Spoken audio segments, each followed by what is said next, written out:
Hello, family. Thanks for joining me once again to Let's Recharge, where we are recharging together.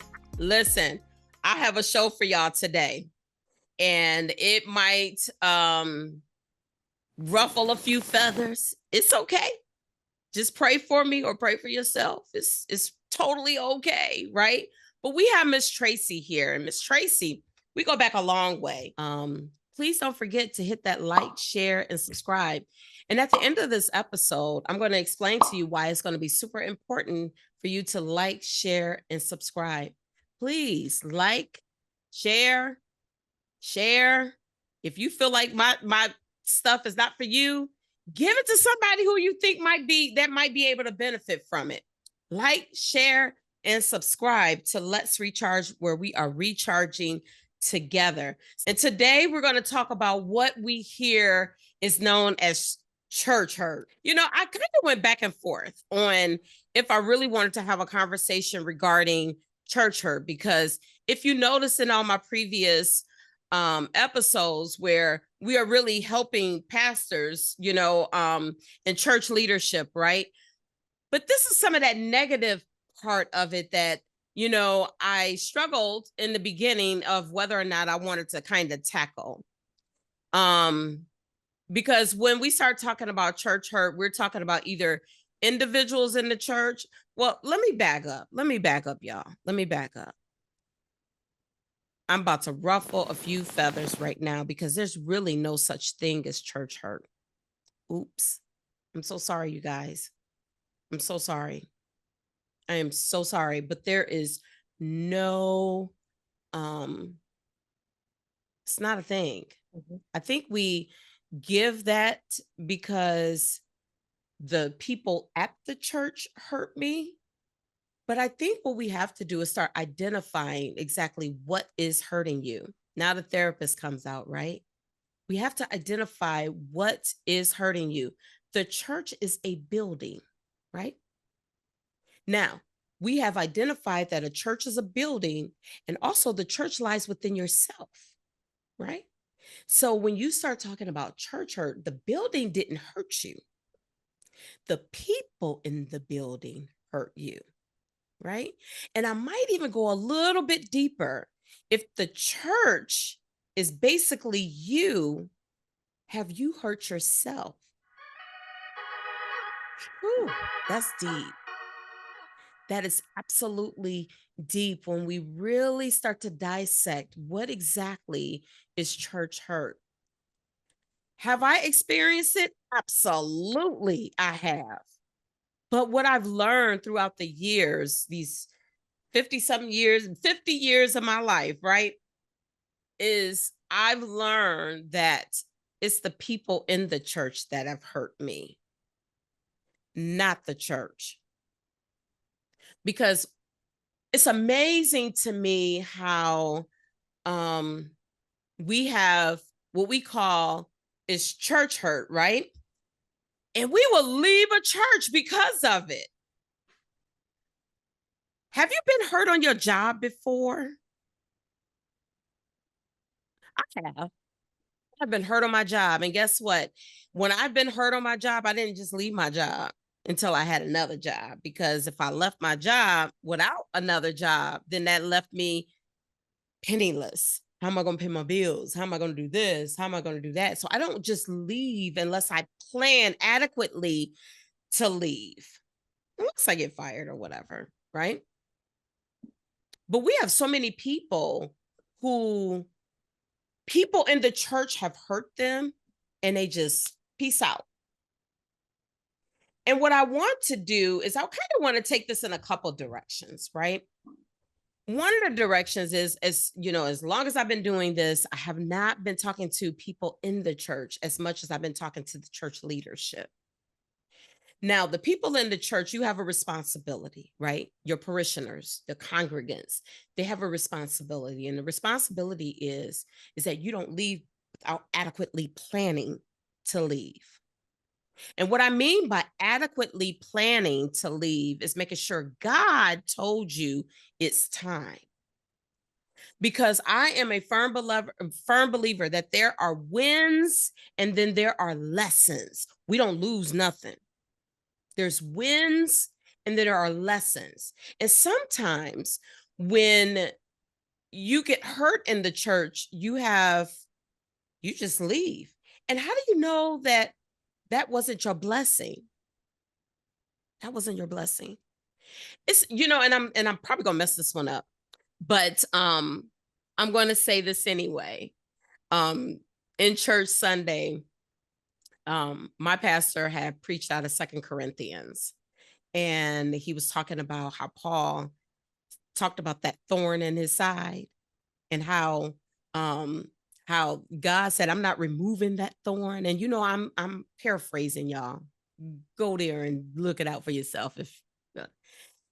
But God said he was not going to remove that thorn, because that thorn was actually there. It served a purpose. That thorn in his side served a purpose. And I think sometimes that when we leave a church because of church hurt, we're leaving prematurely because it just might have been our thorn to our purpose. Ooh, that's deep. Because I know that there are times when people just don't want to deal with it. You hurt me, I'm out of here, because I'm gonna show you I'm taking me and my coins out of here, when that ain't even what God told you to do. And sometimes I know for me, I'm at this point in my life where I have these conversations with God and tell him, you ain't got to put me on my back in order for me to do anything. Just tell me and I'm going to move forward. I'm just going to do it. Right. Because I've learned in the short time of me living for God, right, living for Jesus, is that if I just do what he asked me to do the first time, I won't have to go around the mulberry bush to get exactly where he needed me to get to 10 years ago. You think about that. Again, that's a little deep. Now, I said that on the cusp of talking to people who said that they're church hurt, and I'm gonna forever put it in air quotations, because there's no such thing. That's my personal opinion. There's no such thing as church hurt. There are people in the church that hurt you, but the church doesn't do it. But now I have to go back into my vein, right? And talking to our pastors and church leaders, is that if there is an individual who feels hurt by someone in the church, you have a responsibility. Ooh, I know this is going to hurt some people, and this is going to go contrary to what a lot of people believe. But if someone is offended by something that you have been involved in as a pastor, as a church leader, you have to get it right. You have to. There have been many times in my life that I might have said something, and to me, I'm just being my authentic self. I'm just saying what I got to say, right? But it was offensive to somebody else, right? So I owe that person an apology, even though my intent was not to be disrespectful. It was the way that it was received. So I have to say, I apologize for that, because I never meant to hurt you. So we got a lot of layers going on today with church hurt, right? We have a lot of layers. I think everybody has a responsibility. Everybody has a responsibility to it. So that is my little piece of it. So again, we have Miss Tracy here. Hello. Going to be here with us as we dive into this thing called church hurt, right? Tracy, how are you? I am wonderful. How are you? Thank you for having me. No problem. I wouldn't have had it no other way. I've been trying my best to get my women on here. I had a whole bunch of men on here, and I love the men, don't get me wrong, but I am so grateful to have some women on here to just kind of talk about it, and I'm glad that I'm talking about church hurt with women. And let me tell you why. It's because we have many layers to us that many people don't understand, right? And men have a way of And to a degree, I'm like that, man. You'll be all right, but we have to be sensitive to the gender of a female, and we can be very emotional. We um can be, whatever. But that's not to say that men don't get hurt in the church as well. So I want to Right. point that out too. Men do get hurt. So Tracy, just tell me a little bit about what you think about this subject, because it could go either way, for any of us. But Yeah. as I was talking about it, what was your reflection on?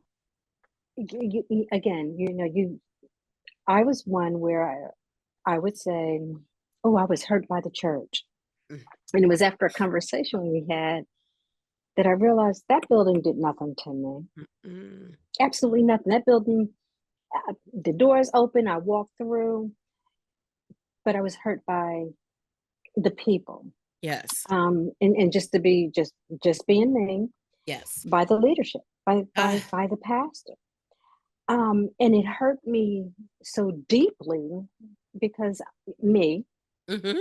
put all my stock in the pastor. Oh, they're called, we're all called by God to minister. Yeah, yeah. But I didn't want to offend the Mm, pastor because I mhm. didn't want to be an outcast. Ah, You know, uh, I took me back to that mean girl society. I oh, wanted to fit in. yeah. I wanted to be a part of. And oh, you said something that was offensive, but it was okay. Mhm. I'll be okay. I'll go home and I'll deal with it. Yeah. Um, and finally, I had that moment where it was, Tracy, you're a child of God.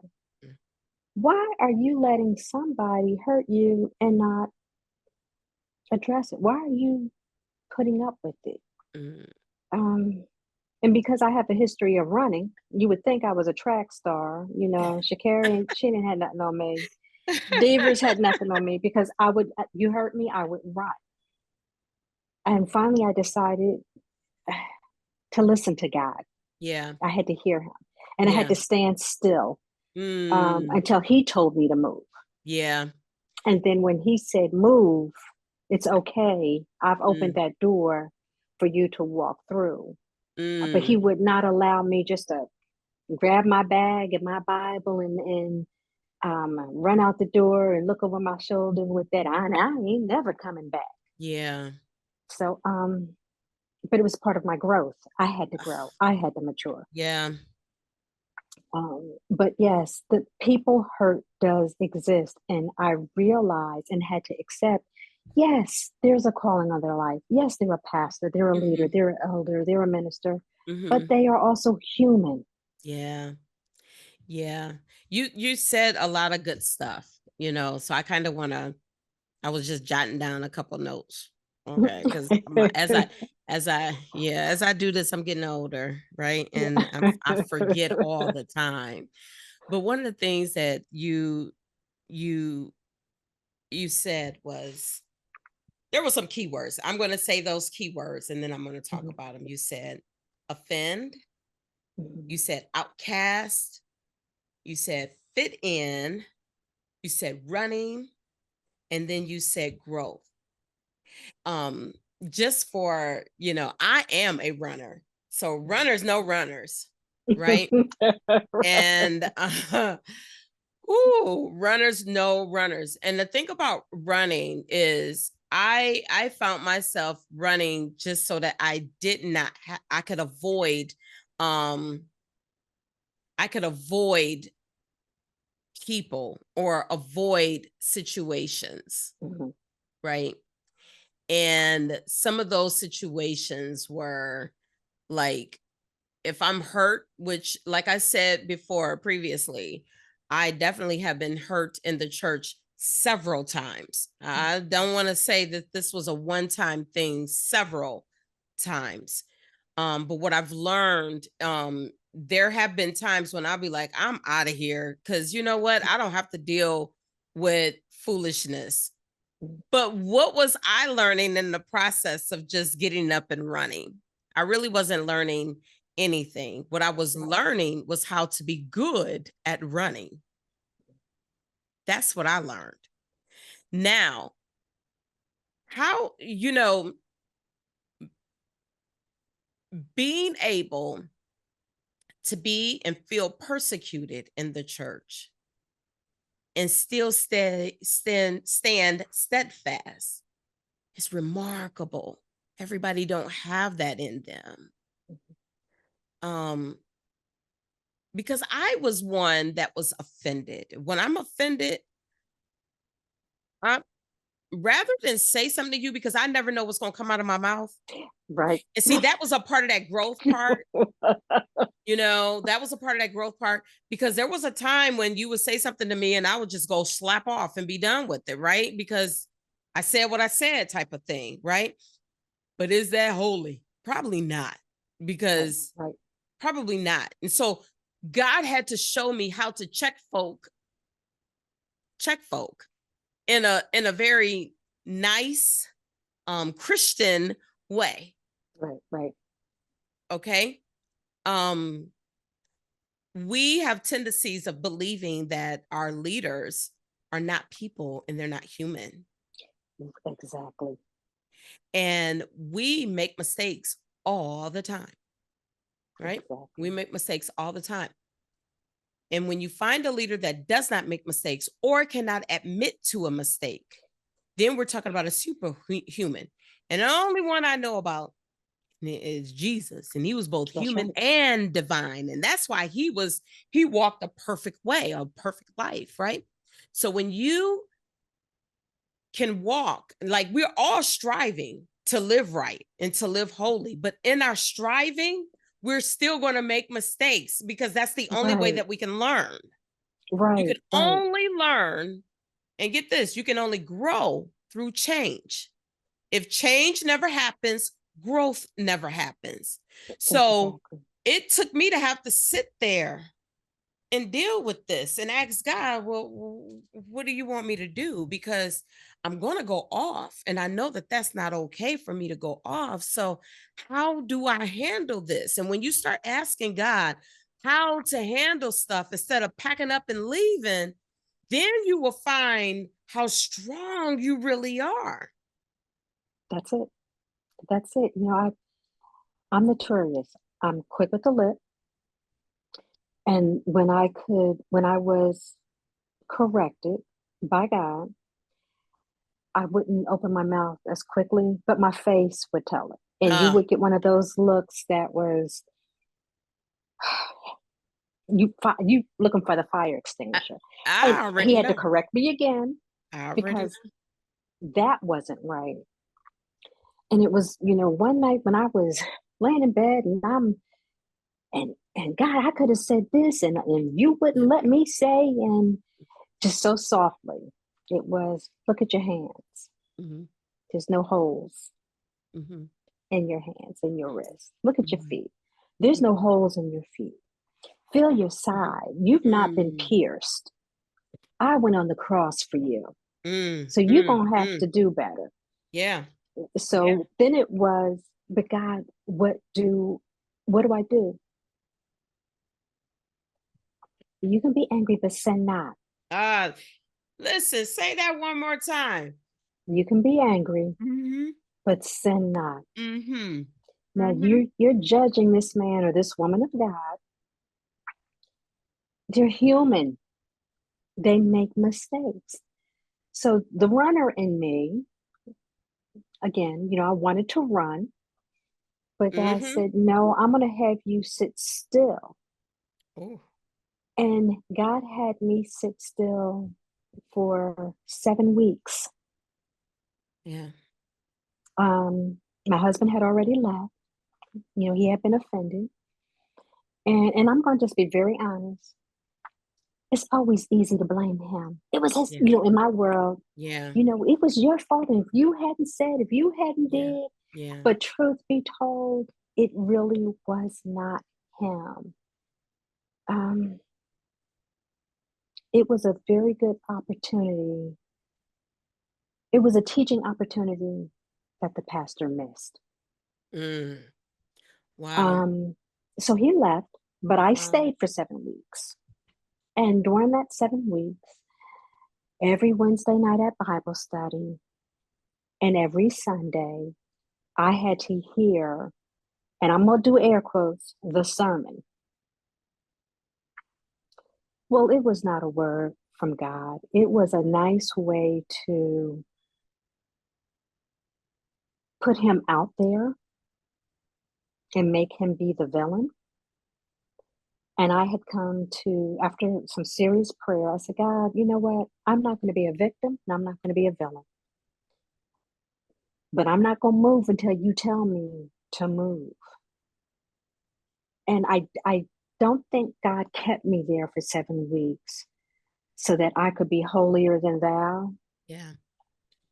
He kept me there to teach me forgiveness because I had to forgive.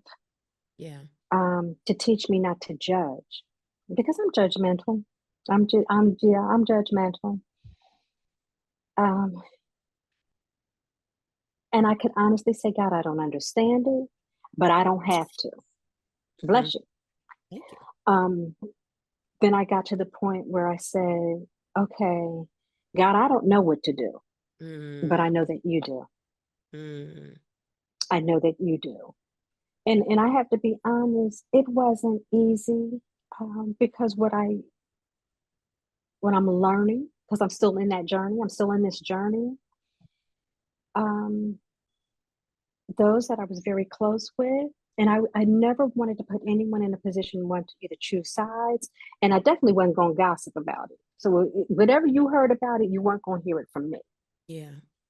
But those that I was close with, it was like I would walk by. It's like somebody closing the blinds and the shutters, pulling the curtains closed. Yeah. And it took me back a little bit, but the building didn't do it. Yeah. It was people hurt. It wasn't church hurt. It was and it hurts. You one of the things that you said was that you believe that your pastor missed a teachable opportunity, and we find that a lot,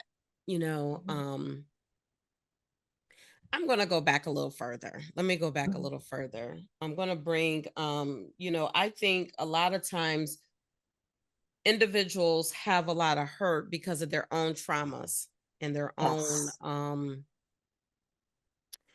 own disappointments, right? Yes. And when other people don't live up to their expectations, we feel like we have to be on guard, right?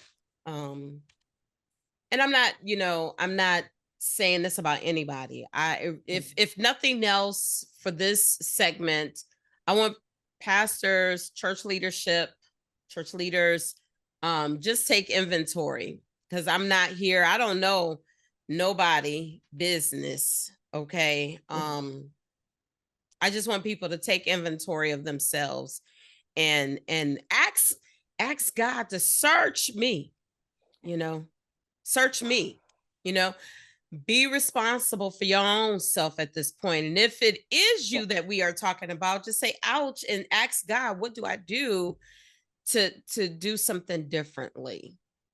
But I am a firm believer that we bring our own baggage into the church. And it doesn't matter if you're a pastor, church leader, or congregant for that matter, right? Anybody, a lay member, anybody. We bring our own experiences to the church. Right. And what happens a lot of times is, and especially if you are an individual out there that church hops because people are hurting you, right? I'm going to challenge you to search yourself. I'm going to challenge you to search you, because what we do a lot of times is we bring that baggage from the previous church, we bring it to the new church. And we bring it to the new church because that's all we got. That is our narrative. You know, we can see the writing on the wall and we're like, I done been here before. I'm not doing this no more. I'm leaving. And when you Exactly. leave, you go to another church and then you see the writing on the wall again. And it's like, it's not there. It's not there. And so now you have created this thing in your head that you're never going to find anybody that's going to be able to do church the way that you feel that church should be done. Yeah, so, I had asked God to show me the way that he sees me. Mm, Baby,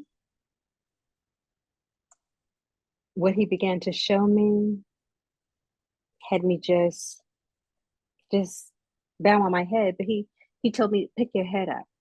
mm, I'm showing you. mm, I'm doing what you asked me."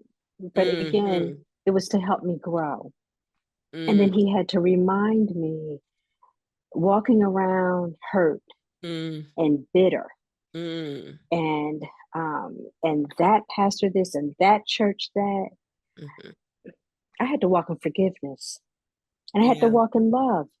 Is it easy? Not always, because I'm human, and I want to, I have those petty Betty moments, yeah, but yeah, I just I want to live for God. And then yeah, he reminds me constantly, frequently, they're human. yeah, So just as in my world, in my mind, my truth is, oh, they hurt me. yeah. But then he had to remind me, have you hurt somebody? Ooh, Being in the church, ooh. have you hurt somebody? And whether I've gone and asked that person or those people for forgiveness or not,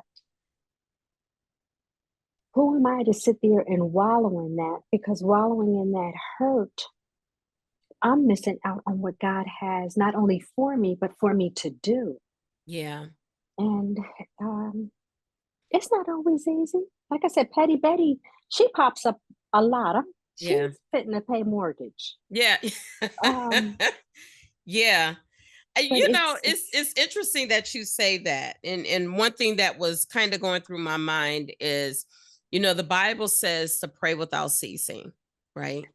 And one of the things that, you don't let the day fall definitely without you praying and ask, praying without ceasing, but skip for forgiveness. Because you know what? The thing is that we do things throughout the day that we don't even know that we have offended. So to keep yourself clear, you say, Lord, forgive me for everything that I have done that was not like you. And yes, I think that if we get bold enough as people of God, right, get bold enough to ask God, show me on today, right? He will begin to talk to you about it. But what happens is we're not having those type of prayers anymore. yeah, Because when we have those type of prayers, they can be very scary. yes, Because do we really want to know who we are? Ooh. yeah, Or if yeah, God showed you, would you believe him? yeah, No, I ain't really like that. You just saying that. No, this is God yeah. talking. Right, You are like this. You are right. messy. You are nasty. And that, yes. And And in the when I know beginning, from yes, I know for me, because I end my day that way, period. Lord, forgive me for everything that I've done. If I did anything out the way, bring it to my remembrance so that I can apologize for it. Because I yes, never want to be out the will of God, right? And if he does that for me, he definitely can do it for you. But I believe that we don't do that and we don't have those prayers simply because we are afraid of what we have done wrong. I had the opportunity of talking to a group of individuals at a conference, a conference here in the city of Columbus, Ohio, and was talking a lot about mental health in the church and how we struggle with it, right? mhm, Um, and mental illness and mental health. Guess what? We're not saying people who got schizophrenia. We talking about everyday folk who just got, who has some seasonal depression or depressed or just feeling low. It's nothing major. We could say it's nothing really major. And I posed the question, why is it so difficult for pastors to engage and get on board with the difficulties of mental health so that we can help in the church, right? And I had some people tell me is they don't want to feel inadequate. That's one of the reasons why they don't because it's a subject matter that they're not familiar with. And I have to agree with them because I am a graduate of a seminary, and if I did not specifically major in pastoral counseling, you wasn't getting it. If you just an MDiv or a DMin, a doctor of ministry or master's of ministry, you're not getting a lot of counseling classes. You're getting ministry classes, religion classes, right? And so we have all these people who have these DMins and these MDivs, right? And they have no clue of what is sitting in their pews. And they don't want to ask people like me because they feel like they're inadequate if they have to reach out to other people. Right. But see, they don't realize that I think that that's a mental health issue all in itself. Right. Because you don't know it all, even as a pastor. Right. And this is the beauty of it. You cannot do it all either. Right. And so what happens a lot of times, I just think that when we start dealing with hurting folk in the church that you say you don't know what you're doing. Oh, but pastors, leadership, the usher at the door that's just mean and rude and nasty. Yes. Or the mother on the motherboard that's just going to say it like it is. But when she say it like it is, it's so offensive. You're like, oh my God. And no one is saying that people are like overly sensitive, because in this 21st century church, I have to bring out my bishop when he says it all the time. This 21st century church is different. It is absolutely different. Everything offends everybody. So how are we going to manage? How are we going to move? And, how are we going to do this? Because church is different. Because now we have some substantial mental health in place. And I'm not saying everybody who says they're hurt is suffering with a mental illness. That's not true. That's not it. Right. That's not it either. But what I am saying is that what we are doing is when people come to your church, they're bringing the baggage that they have. And that baggage is different baggage than what it was 20 years ago. That's right. I grew up in a church where I was in the same church forever. Same church, right? But some of these kids nowadays, they follow their parents and they're in 5, 6 different churches. Right. And you have to remember that they are bringing on their baggage or what they hear you say about and you're bringing it to the next church. And now we got a pastor that got to try to figure out who you are and what do you need. Right. And when we find out what you need, we're going by what we think because you're not telling us. And now you're offended because we're not looking out after your spiritual being. Right. But we don't know what you need. We as we put so much on our pastors. We expect our pastors to, you got that pipeline with God, you should already know, you had the spirit of discernment. We put so much on them. And if we aren't vocal about it, sometimes they don't know. So sometimes that hurt may not be intentional or deliberate. Yeah. They don't know, but that's where we have to take. I'm telling you, when I asked God to show me the way he saw me, because I'm not getting what I want. So, my feelings are so hurt and I'm so offended and the church, I'm just not going back there anymore. Yeah. But it's, but I don't want to put pastors off the hook either. I don't want to take church leaders off the hook either, because that is what our job is.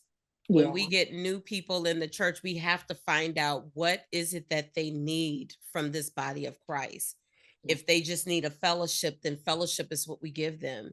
If they want to grow in their own ministry, then that's what we need to give them. If they're coming there for mentorship, then that's what we need to give them. Pastors get to a point where if so-and-so wants to leave, then they wasn't called to be in my ministry. They could have been. They could have been. They could have not been. Now, I'm a firm believer that I'm trying to choose my words nicely, right? Because I do believe that some people come to some churches to hide, right? And I also believe that some people come to churches so that they don't do what God wants them to do. Right. And when you feel pushed by the pastor to do what God is calling you to do, and you feel like you're not ready for it, so now you want to blame them for making you do things that you don't want to do, or I don't like them, when it's really your fight with God. It's not your fight with the pastor, or fight with anyone in the church. And I think if we take anything away from this conversation, it is really about when you feel hurt as an individual, because listen, pastors get hurt too. Leaders of the church get hurt too. And when you feel like you're hurt and you're hurt enough to leave, right? I think you have to ask God, is this a thorn, or is this not where I'm supposed to be at? You know, because we especially however charismatic the church is, we will feel like, oh, I feel the spirit. It's like this all the time, I'm going to join. But you join a church not really understanding what the mission of the church is, or the ins and the outs of a church. And then instead of, because you didn't do your homework, and they're doing what they're doing what they're supposed to be doing at the church, but because you didn't do your homework, and it's contradicting to what you feel like you should be doing, you automatically say it's hurt. And so what we have a bad tendency of doing is, if it's not the way I want it to be, then I'm going to make it the way I want it to be. And when it doesn't work in your favor, now I'm hurt. When you didn't do the homework to see, is this where I'm supposed to be?